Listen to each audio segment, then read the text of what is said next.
롯이 소알에 들어갈 때에 해가 돋았더라. 여호와께서 하늘 곧 여호와께로부터 유황과 불을 소돔과 고모라에 비같이 내리사 그 성들과 온 들과 성에 거주하는 모든 백성과 땅에 난 것을 다 엎어 멸하셨더라. 롯의 아내는 뒤를 돌아보았으므로 소금 기둥이 되었더라. 아브라함이 그 아침에 일찍이 일어나 여호와 앞에 서 있던 곳에 이르러 소돔과 고모라와 그 온 지역을 향하여 눈을 들어 연기가 옹기 가마에 연기같이 치솟음을 보았더라. 하나님이 그 지역의 성을 멸하실 때에 곧 롯이 거주하는 성을 엎으실 때에 하나님이 아브라함을 생각하사 롯을 그 엎으시는 중에서 내보내셨더라. 롯이 소알에 거주하기를 두려워하여 두 딸과 함께 소알에서 나와 산에 올라가 거주하되 그 두 딸과 함께 굴에 거주하였더니 큰딸이 작은딸에게 이르되 우리 아버지는 늙으셨고 온 세상의 도리를 따라 우리의 배필될 사람이 이 땅에 없으니 우리가 우리 아버지에게 술을 마시게 하고 동침하여 우리 아버지로 말미암아 후손을 이어가자 하고 그 밤에 그들이 아버지에게 술을 마시게 하고 큰딸이 들어가서 그 아버지와 동침하니라. 그러나 그 아버지는 그 딸이 눕고 일어나는 것을 깨닫지 못하였더라. 이튿날 큰딸이 작은딸에게 이르되 이제 어젯밤에는 내가 우리 아버지와 동침하였으니 오늘 밤에는 우리가 아버지에게 술을 마시게 하고 내가 들어가 동침하고 우리가 아버지로 말미암아 후손을 이어가자 하고 그 밤에도 그들이 아버지에게 술을 마시게 하고 작은딸이 일어나 아버지와 동침하니라. 그러나 아버지는 그 딸이 눕고 일어나는 것을 깨닫지 못하였더라. 롯의 두 딸이 아버지로 말미암아 임신하고 큰 딸은 아들을 낳아 이름을 모압이라 하였으니 오늘날 모압의 조상이요 작은 딸도 아들을 낳아 이름을 벤암이라 하였으니 오늘날 암몬의 자손의 조상이었더라. 아멘. 아멘. 참 보고 싶은 얼굴도 이렇게 봐서 너무 감사합니다. 오늘 말씀은 은혜 받은 삶을 망가뜨리는 세상의 도리입니다. 조금 무거운 말씀입니다. 그러나 이 말씀이 구원받은 이후 우리의 삶을 어떻게 살아가야 될지 너무나 참 엄하게 경고하고 있습니다. 여호와께서 유황과 불을 소돔과 고모라에 비같이 내려서 멸망시켰습니다. 소돔성이 심판받을 때에 롯의 가족이 왜 구원받았을까요? 사실 롯의 가족은 구원받을 만한 자격이 없었습니다. 천사가 그들을 소돔성에서 빨리 도망쳐 나가라고 했을 때 지체했습니다. 빠져나가기를 싫어했습니다. 그래서 천사가 롯의 손과 아내의 손과 두 딸의 손을 거의 질질 끌다시피 해서 소돔성 밖으로 데려가서 그렇게 구원을 시킨 것입니다. 성경은 롯의 가족이 구원받은 것에 대해서 여호와께서 그에게 자비를 더하심이었다라고 표현했습니다. 왜 구원받았습니까? 하나님의 자비하심이 더해져서 롯과 그의 가족이 구원받은 것입니다. 또한 19장 29절에서는 롯의 가정이 구원받은 이유를 한 가지 더 밝히고 있습니다. 하나님이 그 지역의 성을 멸하실 때, 곧 롯이 거주하는 성을 엎으실 때에 하나님이 아브라함을 생각하사 롯을 그 엎으시는 중에서 내보내셨더라. 왜 롯의 가정이 구원받았는가?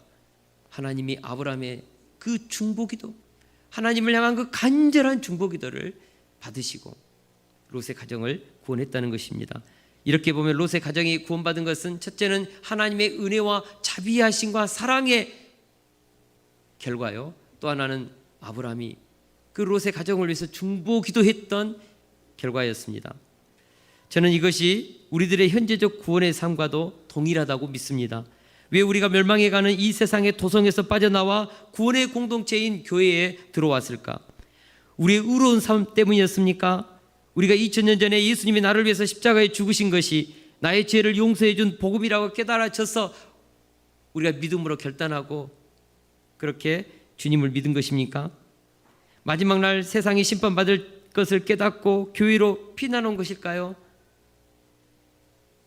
여러분, 우리 스스로 죄를 끊고 우리가 그렇게 신앙생활한 것은 아닙니다.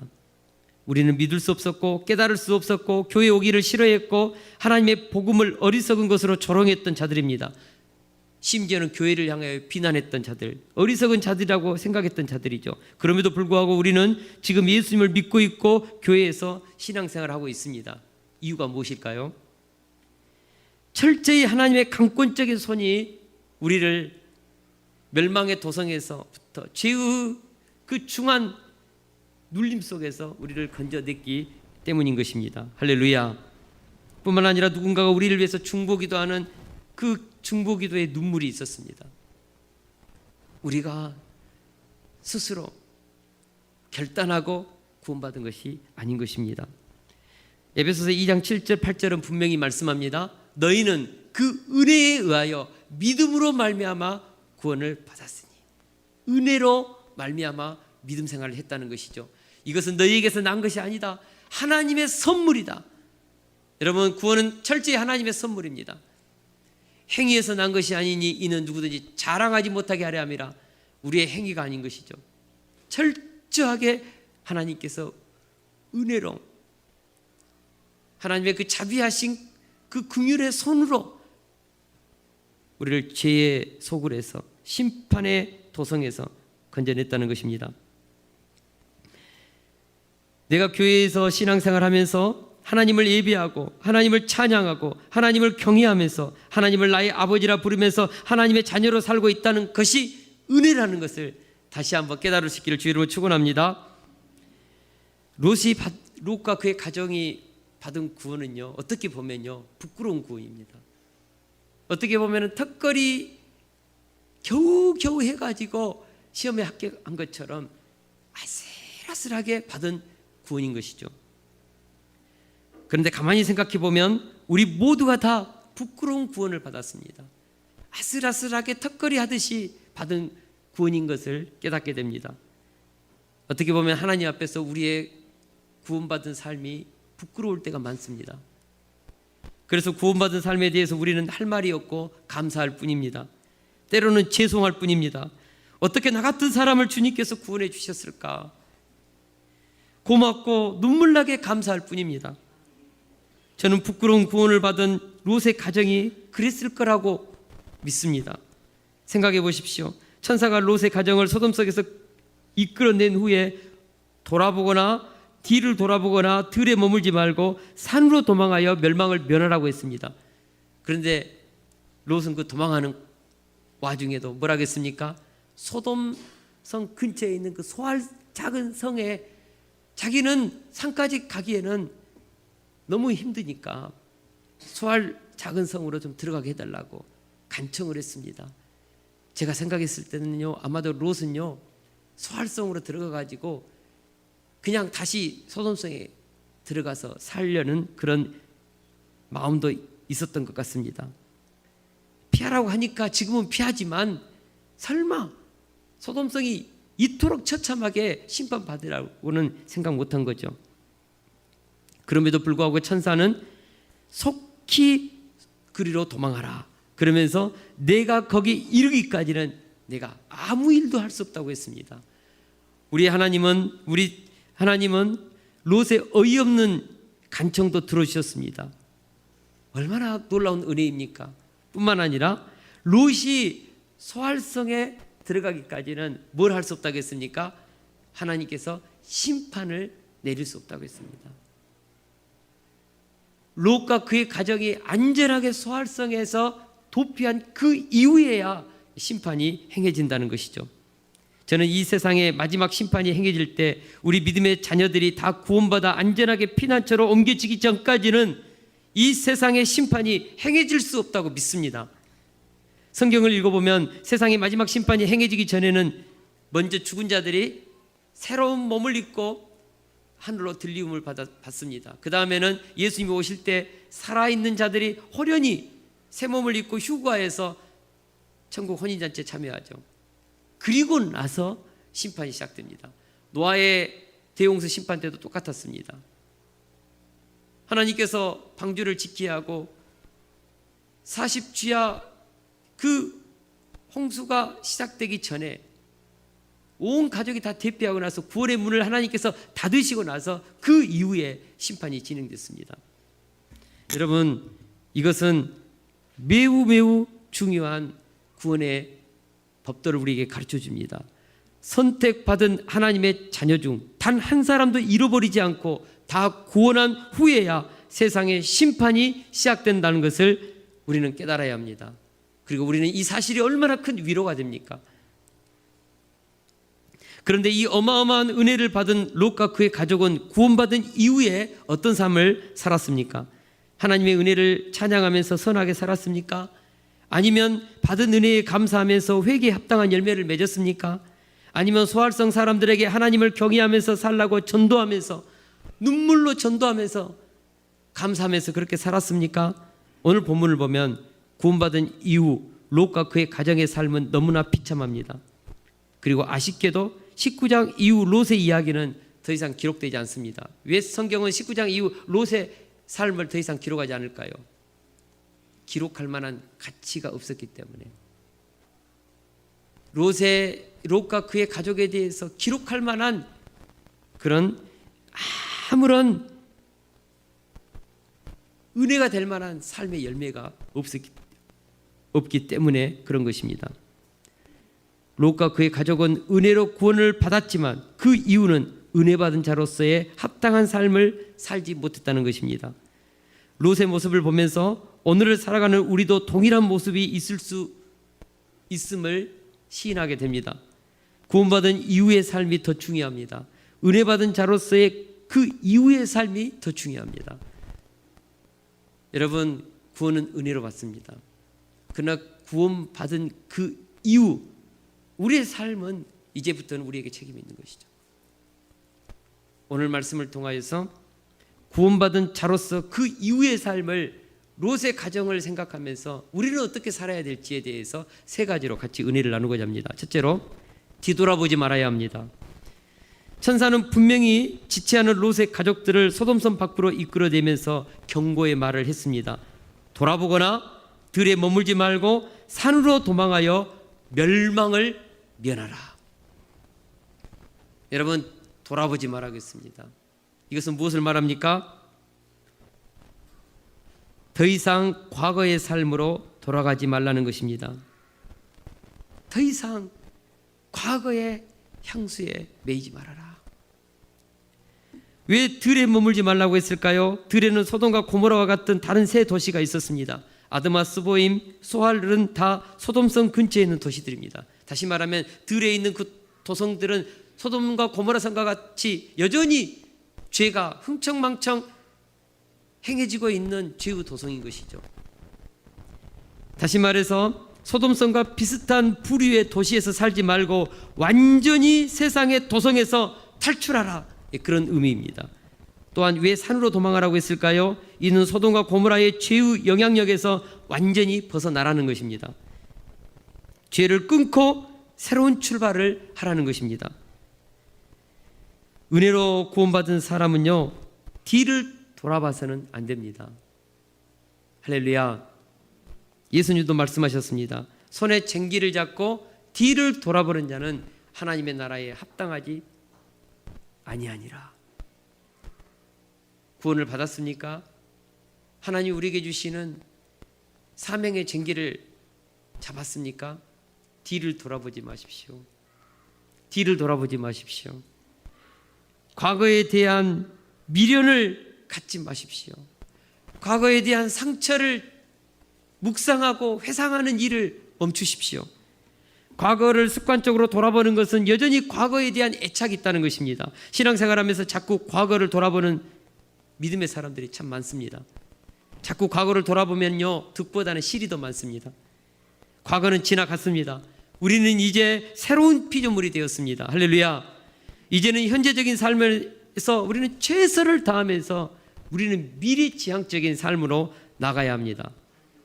그런데 롯의 아내는 천사의 준엄한 경고에도 불구하고 소돔과 고모라가 심판받고 있을 때 뒤를 돌아보고 말았습니다. 우리 26절을 같이 한번 보겠습니다. 26절 시작.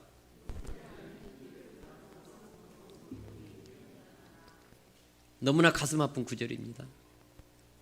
뒤를 돌아보지 말라. 그랬음에도 불구하고 그 말을 어기고 가볍게 여기고 뒤를 돌아보았습니다. 그래서 뒤를 돌아보는 순간 소금 기둥이 되었습니다. 여러분, 우리 성경을 읽어보니까요, 하나님의 말씀을 가볍게 여기는 사람이 참 많습니다. 창세기에 나오는 하와가 그랬습니다. 하나님은 선악을 알게 하는 나무의 열매를 먹지 말라. 내가 먹는 날에는 반드시 must die. 반드시 죽는다고 했습니다. 그런데 그 말을 가볍게 여긴 것이죠. 그래서 이것을 따 먹으면 죽을까 하노라 라고 생각했습니다. 안 죽을 수 있다는 것입니다.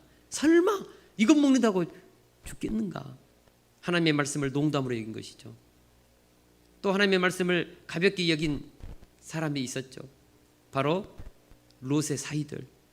장인으로부터 들려오는 그 하나님의 음성, 심판의 음성에 대해서 그들은 농담으로 여겼습니다. 아이고 어제도 해가 또 올랐고 오늘 또 이렇게 변함이 없는데 무슨 심판이냐고. 장인어른 좀 정신 나간 소리 그만 좀 하시고요, 집에서 주무세요. 또 한 사람이 있죠. 롯의 아내. 뒤를 돌아보지 말라. 하나님의 이 엄한 경고의 말을 가볍게 여겼다는 것입니다. 사랑하는 동역자 여러분, 하와와 롯의 아내, 롯의 사이들은요 모두가 다 하나님의 말씀을 무겁게 절대적으로 받아들이지 못한 것이 문제입니다. 우리도 하나님의 말씀을 농담이나 혹시나 가볍게 받아들이는 그런 불상사가 없기를 바랍니다. 말씀이 그렇다고 하면 우리는 두렵고 떨림으로 그 말씀에 순종해야 합니다. 롯의 아내가 천사의 경고의 말을 그렇게 쉽게 무시하고 뒤를 돌아본 결과는 소금 기둥이었다는 것을 깨달아야 합니다. 하나님의 말씀은 그대로 이루어집니다. 할렐루야. 오늘도 이 선포된 말씀을 우리가 무거운 마음으로 듣기를 주의 이름으로 축원합니다. 우리 가운데 습관적으로 과거의 삶을 돌아보면서 과거 지향적인 삶으로 돌아가는 많은 그리스도인들이 있습니다. 우리의 과거의 삶에는요 죄의 삶에 대한 습관이 저장되어 있습니다. 과거의 삶에는 과거의 아픈 상처가 있죠. 죄의 상처, 원수마귀 사탄들로부터 속아서 짓는 그 아픈 우리에게 그 죄의 습관이 몸속에 저장되어 있습니다. 세상에 대한 미련이 있고 자기 애가 있고 무엇보다도 어둠의 영이 활동했던 방탕과 음란이 있죠. 과거는 지나갔습니다. 여러분, 과거를 돌아보지 마십시오. 심지어 우리가 열정적으로 살았던 신앙의 황금기도 있을 수 있습니다. 그러나 그런 과거는 지나갔습니다. 아무리 그때를 회상하며 그리워해도 그때는 이렇게 너무너무 열심히 신앙생활을 했는데 그때가 좋았는데, 여러분 신앙생활은 항상 현재형입니다. 만약 현재의 내 신앙생활을 살아가면서 머리카락 잘린 삼손처럼 두 눈 뽑히고 세상으로부터 조롱과 그런 핍박을 받고 있다면, 그래서 믿음의 능력, 기도의 능력을 잃어버린 채 사탄의 이 밀가부르지 가지고 노는 그런 삶을 살고 있다면 그것이 그 사람의 수준입니다. 그 사람의 현재적인 그 신앙이 그 사람의 위치죠. 우리가 알아야 합니다. 우리는 오늘을 살고 미래를 향해서 가는 미래지향적인 신앙인이 되어야 한다고 믿습니다. 부탁드립니다. 과거에서 나오십시오. 과거의 형세에서 탈출하십시오. 지금 내가 서 있는 자리가 내 삶의 자리고 사명의 자리고 하나님이 인도하신 축복의 자리인 것을 영접할 수 있기를 바랍니다.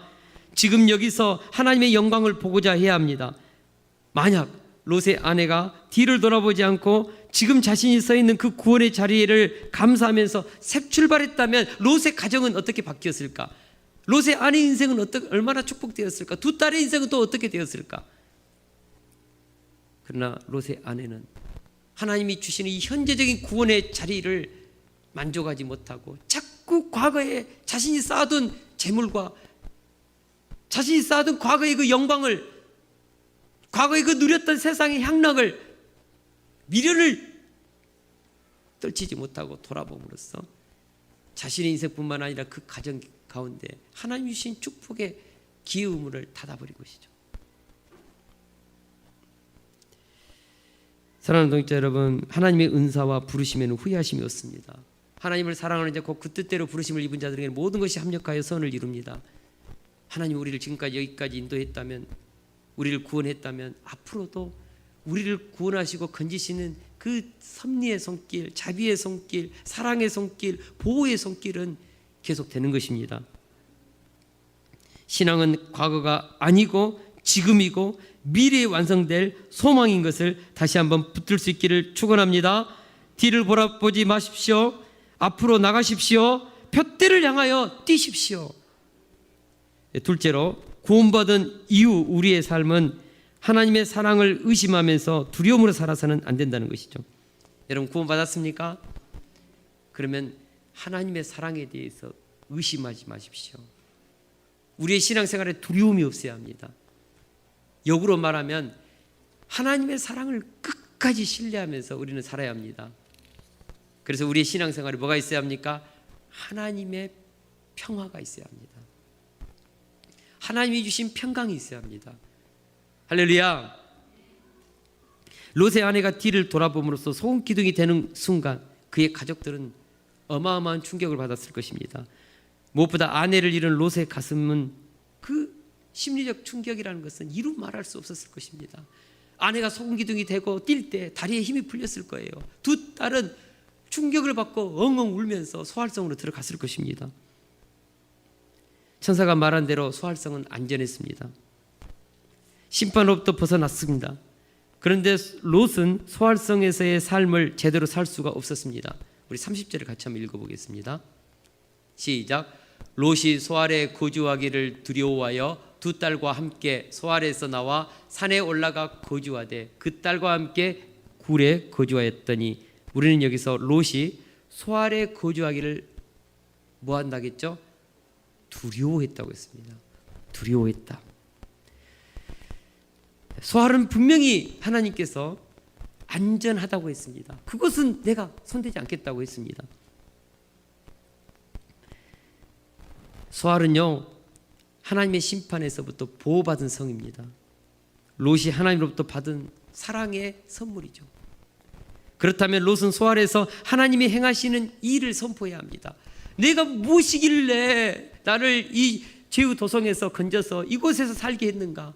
이 성도 심판받아야 함에도 불구하고 왜 이 성을 건져주셨는가? 소알 사람들아, 회개해야 한다.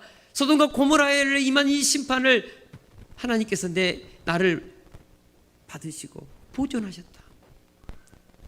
롯은 새로운 출발을 해야 합니다. 그곳에 회개에 합당한 열매를 맺으면서 살아야 합니다. 하나님이 롯에게 준 사랑이 너무나 컸기 때문에 눈물로 감사하면서 새로운 삶을 살아야죠. 그러나 어찌된 일인지 롯은 소활성에 살면서 혹시나 이것도 유황과 불로 망하지 않을까 두려워하면서 살았다는 것입니다. 요한일서 4장 18절에 보면 사랑 안에 두려움이 없고 온전한 사랑이 두려움을 내쫓나니 두려움에는 형벌이 있음이라고 했습니다. 여러분, 하나님이 사랑을 받고 있는 사람은요, 현재적인 내 신앙생활에 인생에 두려움이 없습니다. 미래에 대한 두려움이 없습니다. 하나님 내 인생을 책임지시기 때문에, 하나님이 나를 보호하고 있다는 확신 때문에, 하나님으로부터 나는 온전히 예수님 믿어서 구원받았다는 이 확신은 현재를 살아가는 삶에 있어서 뭐가 있습니까? 두려움이 없습니다. 왜 두려움이 있습니까? 형벌이 있을 것을 알기 때문이죠. 혹시라도 구원 못 받을 것 같은, 혹시라도 심판받을 것 같은, 혹시라도 하나님이 내 인생을 놓아버릴 것 같은, 보호해주지 않을 것 같은 의심, 불신, 불안, 이런 것들은 우리에게 두려움을 줍니다. 여러분, 두려움이 있습니까? 두려움은 우리의 신앙을 망가뜨립니다. 하나님은 분명하게 약속했습니다. 롯에게 소활성을 심판하지 않겠다고 했습니다. 그러나 롯은 믿지 못하는 거예요. 하나님이 롯을 구원했습니다. 그 사랑을, 앞으로도 계속될 그 사랑을 믿지 못하는 거예요. 혹시라도 심판받지 않을까 두려움으로 떨다가 결국은 소알을 떠나 처음 천사가 산으로 도피하라는 그 말 그대로 산으로 도피했습니다. 그러나 문제는 산으로 가서 산 것이, 장소를 옮겨서 산 것이 문제가 아니라 여전히 두려운 마음, 실패자의 마음, 하나님의 사랑을 의심하면서 불신하면서 살았다는 것이 문제인 것입니다. 감사가 없었고 구원의 은혜에 대한 기쁨이 없었습니다. 하나님의 사람 삼촌 아브라함을 찾아가서 영적으로 도움받고자 하는 생각도 없었습니다. 다시 새로운 삶을 시작하려는 의지도 없었습니다. 롯은 충분히 다시 시작할 수 있는 힘이 사실은 있었습니다. 왜냐하면 하나님께서 은혜로 구원해 주신 그 사랑이 여전히 롯에게 함께하고 있었기 때문입니다. 또한 두 딸이 있었습니다. 무엇보다도 아브라함보다 젊었고 기회의 의무는 많았습니다. 그래서 롯이 다시 새롭게 출발하려고 했다면 롯은 충분히 소돔과 고모라의 이 불심판 이후로 자신의 인생을 다시 제3의 인생을 또 시작할 수 있었습니다. 그러나 롯은 절망했고 두려워했고 실패자의 가슴으로 낙담하면서 살았음을 보게 됩니다. 하나님의 사랑에 대한 감사가 없었다는 것이 문제입니다. 생각해 보십시오. 롯은 2번 기회를 받았습니다. 첫 번째는 남북전쟁 때 포로로 잡혀가서 일평생한 포로로 살 뻔했죠. 그러나 아브라함이 318명의 그런 종자들을 데리고 와서 롯과 그의 가족을 구원했죠. 하나님이 주신 기회였습니다. 새로운 삶의 기회였죠. 2번째, 소돔과 고모라가 유황과 불로 심판받을 때 또다시 구원받았잖아요. 또다시 새로운 삶의 기회가 또 열렸잖아요. 하나님의 은혜는 이렇게 롯을 놓지 않았습니다. 끊임없이 롯과 그의 가족을 보호하고 계셨죠. 얼마나 감사합니까? 비록 아내가 소금 기둥이 됐다 할지라도 충분히 그 은혜를 생각하면, 하나님의 보호를 묵상하면, 앞으로 미래에도 하나님이 주실 그 기회를 바라보고 믿었다면 롯은 정말 위대한 인생을 다시 살아낼 수 있었습니다. 그럼에도 불구하고 롯은 하나님의 은혜의 손길을 축복으로 생각하지 못했습니다. 그 은혜의 손길로 자신의 현재적인 삶과 미래적인 삶을 희망으로 연결하지 못했다는 것이죠. 왜 롯은 그토록 놀라운 은혜를 받았으면서도 불구하고 자신의 인생을 축복으로 열어가지 못했을까? 그것은 하나님의 은혜의 힘이 없어서라기보다는, 하나님이 롯을 보호해주고 지켜주는 사랑의 힘이 없어서라기보다는 그 은혜와 사랑을 감사로 연결하는 믿음이 없었기 때문입니다. 우리가 받은 은혜에 감사하며 살아야 한다는 것이 얼마나 중요한지를 롯을 통해서 뼈저리게 느끼는 것입니다. 저는 오늘 우리 세속교회 성도님들이 은혜 받은 자로서 삶의 감사와 기쁨과 감격이 있기를 기도합니다. 비록 실패했고 죄에 무너졌다 할지라도 은혜로 건짐 받았으면 과거의 상처에서 과감히 나오기를 기도합니다. 이전 것은 지나갔습니다. 우리는 새 것이 되었습니다. 불신의 과거, 실패의 과거, 심판의 과거에서 건짐 받았습니다. 우리는 어둠에서 빛으로 하나님의 그 통치 속으로, 원수마귀 사탄의 통치에서 하나님의 나라로 우리는 옮겨진 자들인 것이죠. 이제 우리는 새 출발해야 합니다. 우리는 오늘 은혜로 구원의 자리에 앉아 있습니다. 그것이 소활성이든 산이든 그것이 어디든 괜찮습니다. 하나님이 나를 구원해 주셔서 인도했던 그 자리에서 하나님이 나를 인도해 주신 그 사랑을 우리가 붙잡고 산다면 그 삶에는 하나님의 영광의 기적이 있다고 저는 믿습니다. 할렐루야. 다윗은 이렇게 고백했습니다. 우리 같이 한번 읽어볼까요? 시편 31편 15절입니다. 시작. 나의 앞날이 주의 손에 있사오니 내 원수들과 나를 핍박하는 자들의 손에서 나를 건져주소서. 다윗을 보면요, 가만히 보면 사실 다윗이 범한 그 죄의 무게가요, 사울이 지었던 죄의 무게보다 가벼웠을까? 결국 그렇지 않았습니다. 그럼에도 불구하고 사울은 무너졌지만 다윗은 매 순간마다 일어났습니다. 죄를 밧세바를 범하고 자기 부하를 죽이고 심지어는 인구조사를 하면서 7만 명의 백성들을 죽어가는 과정 속에서도 다윗은요, 하나님 앞에 늘 회개하고 돌이키고 이날까지 함께 하신 그 하나님의 은혜를 붙잡고 다시 시작했습니다.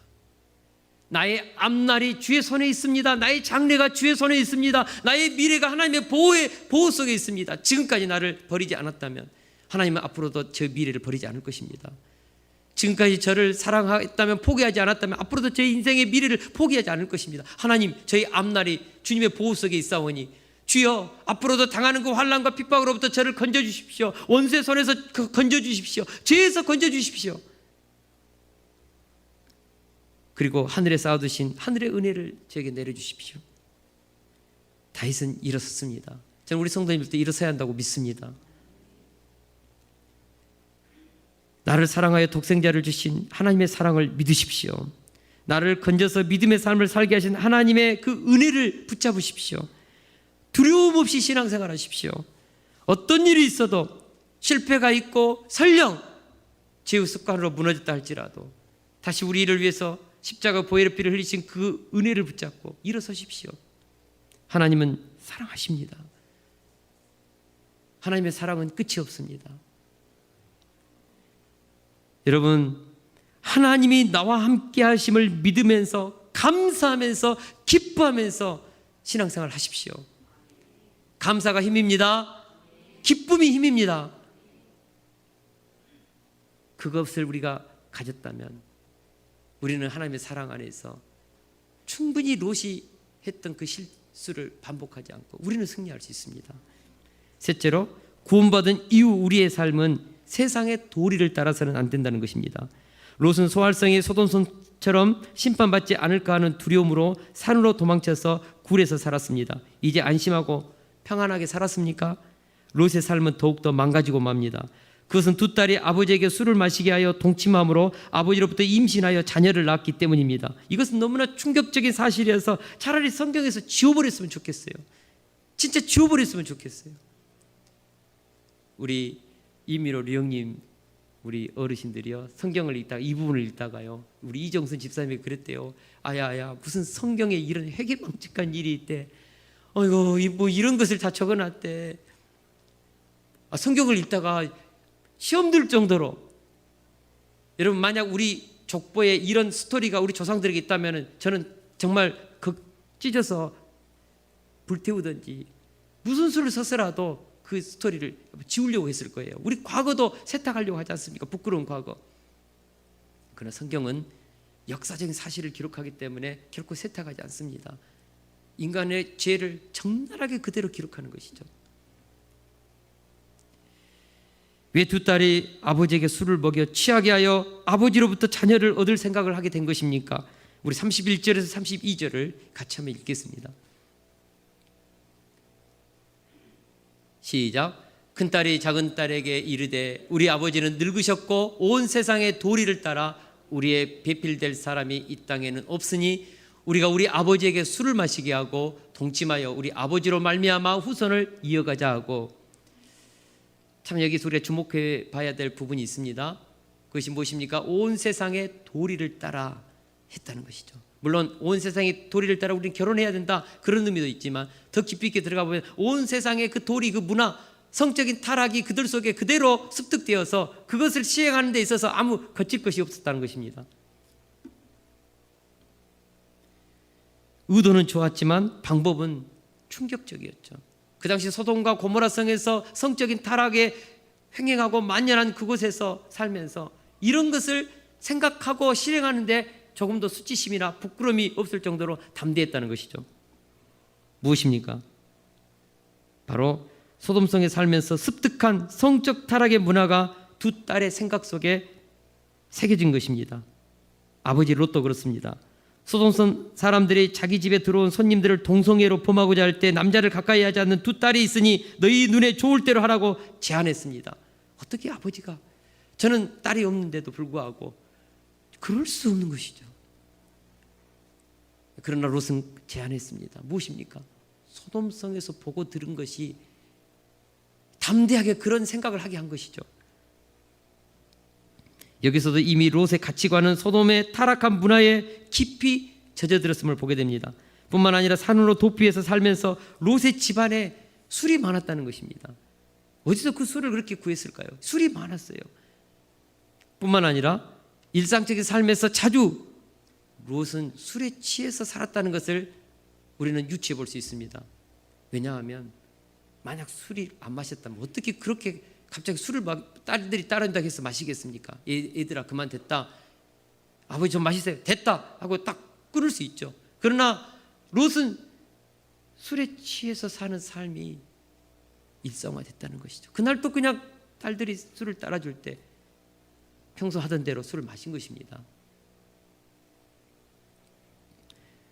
무엇보다 두 딸은 후손을 잇는 목적을 위해서 해서는 안 되는 방법을 실행에 옮겼음에도 불구하고 전혀 부끄러움이나 수치심이 없었습니다. 무엇을 말합니까? 소돔성에 살면서 보고 들은 삶의 양태가 나타났다는 것이죠. 베드로후서 2장 8절 같이 한번 보겠습니다. 같이 읽습니다. 시작.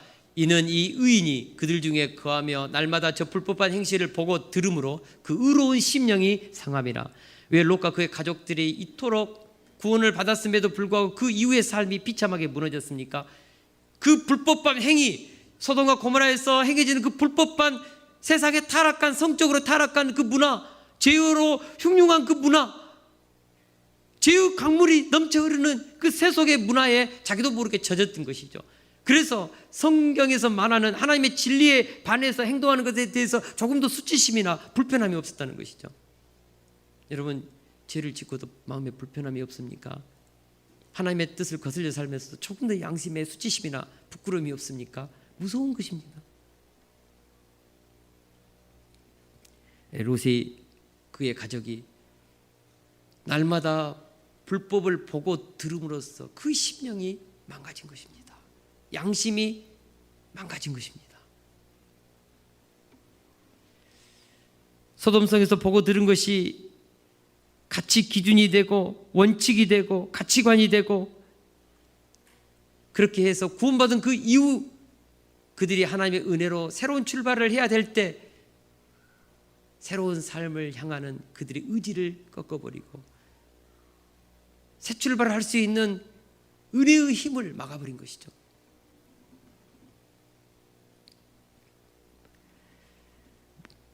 여러분, 우리가 보고 들은 것이 인생의 선택을 결정합니다.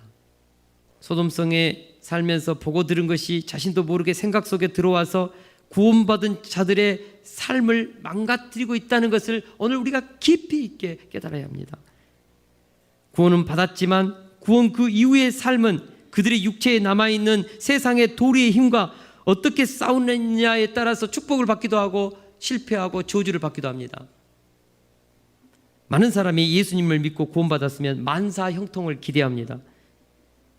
하나님이 나를 사랑해서 은혜로 구원해 주셨다면 내 삶은 온전히 축복이요 성공이요 승리만을 기대합니다. 그러나 영적 세계의 실상을 몰라서 하는 순진한 생각입니다. 우리 성경을 보면 구원 그 이후에 더 어마어마한 영적인 싸움, 죄와의 싸움이 기다리고 있음을 보게 됩니다. 우리가 출애굽기를 보면요, 1월 14일 그날 밤 죽음의 천사가 와서 모든 애굽의 장자들을 심판했죠. 이스라엘 백성들은 그날 한 명도 생명의 해함이 없었습니다. 얼마나 기쁜 구원의 밤이었습니까? 감격의 밤이었죠.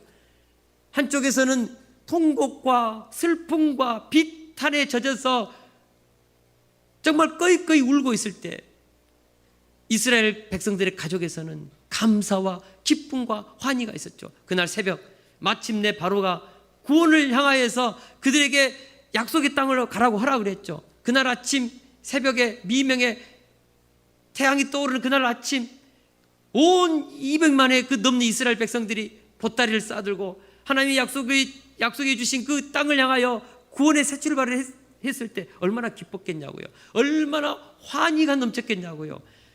얼마나 찬양했겠습니까? 우리는 구원받았다. 우리는 이제 노예 백성에서 해방되었다. 감격, 기쁨. 그러나 그 이후 그 감격과 기쁨이 지속됐습니까? 홍해의 바다 앞에서 그들은 불평하고 원망했습니다. 광야의 그 길에서 수없이 하나님을 대적했습니다. 그리고 끝없이 애굽을 사모하고 애굽 생활을 동경했습니다. 구원 그 이후 여러분, 그 삶이 쉽지 않습니다. 여러분, 구원은 은혜로 받습니다.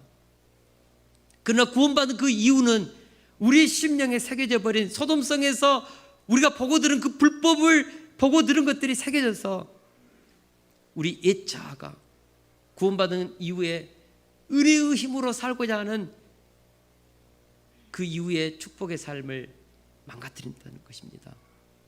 오늘 본문은 그것을 우리들에게 말씀해 주고 있습니다. 그래서 성경은 말합니다. 너희는 이 세대를 본받지 말고 오직 마음을 새롭게 함으로 변화를 받아 하나님의 선하시고 기뻐하시고 온전하신 뜻이 무엇인지 분별하도록 하라. 여러분, 구원을 받았습니까? 이 세대를 이제는 더 이상 본받지 마십시오. 영어 성경에 보니까 conform any longer, 그리고 나서 the pattern of this world라고 하겠습니다. 이 세상의 패턴, 이 세상의 패턴을 더 이상 따르지 마라. 이 세상의 패턴을 더 이상 그것을 가지고 현재적인 구원의 삶을 위해서 그 세상의 패턴이 너희들의 축복의 길을 막지 말도록 하라는 것이죠.